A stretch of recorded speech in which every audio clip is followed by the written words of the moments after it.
Hello and welcome to episode 600 of the Daily Sales Message podcast, where every single day I share a piece of simple and actionable advice that's designed to help you feel more confident and sell more stuff too. But every single day I also know that there's a listener out there by the name of Stephen, and he takes his dogs for a walk. So Stephen, hopefully you'll listen to this on your dog walk. Thank you for being a committed, loyal listener of the podcast. I do appreciate it. Right, in today's episode, and if you want to shout out, just let me know. In today's episode, we're talking about how to sell like a dentist. How to sell like a dentist. There's a couple of things that your dentist is doing that work really, really well, and you do well to adopt them into your own business. The first one comes actually at the end of your appointment. So you finish with your checkup, whatever it is, they walk you out to reception, they hand the paperwork to the desk, they charge you whatever you've got to pay, and immediately they look at the diary and say, great, what are you doing in 3 months' time on the 6th of April, blah, blah, blah, whatever the date is. Let's get you booked in for your next checkup. So they have the next step is always taken care of. So they don't say, bye, we'll try and call you and book an appointment, and it'll be really difficult because you'll be busy and you're not interested. No, while they've got you there captive, they book you in for the next appointment. So is it feasible for you to do that in your own business?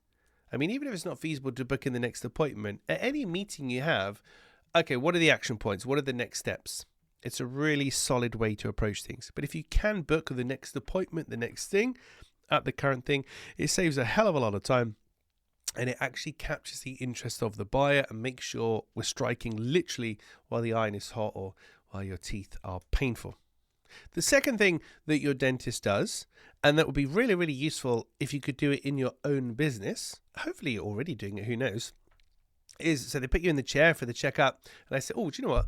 Just get some x-rays done. We'll get some x-rays done. They'll bring out the x-rays and they'll hold them up and they'll show them to you and say, Mr. Newell, unfortunately, see this tooth here, see this bit here? That's a cavity, I'm afraid. So what we need to do is do a filling. It will cost this much and blah, blah, blah. But what they're doing there is showing you precisely, okay, this is where your need is. This is probably what's caused it. This is how we would put it right, and this is what it would cost. That's more compelling, and you need that to happen. Because if they said, oh, you need a filling on the back tooth, is 200 quid you want it, or 50 quid you want it, you'd be like, well, I'm not sure. I need to know a little bit more.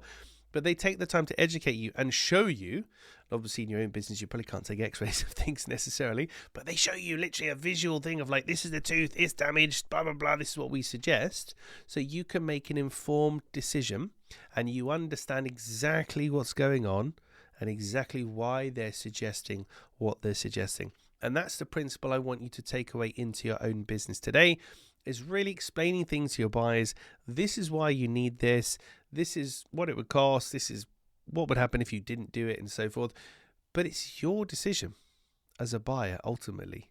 And most dentists I've been to are pretty good at that. Obviously, if you need a filling, you're kind of screwed, aren't you? You need a filling. But generally, they don't present it in that way. They say, we would recommend you get a filling and da-da-da-da-da. And there's almost this air of, but if you want to walk out with rotten teeth, you're free to do so, which gives me the sense of control that I need to see as a buyer.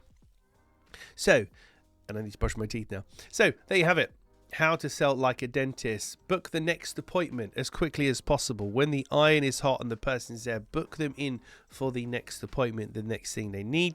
And secondly, be transparent about what's needed, why it's needed, what it costs, and make sure your buyer feels like and is in full control of that decision, because that's how you get happy buyers, repeat customers. It's just the right thing to do.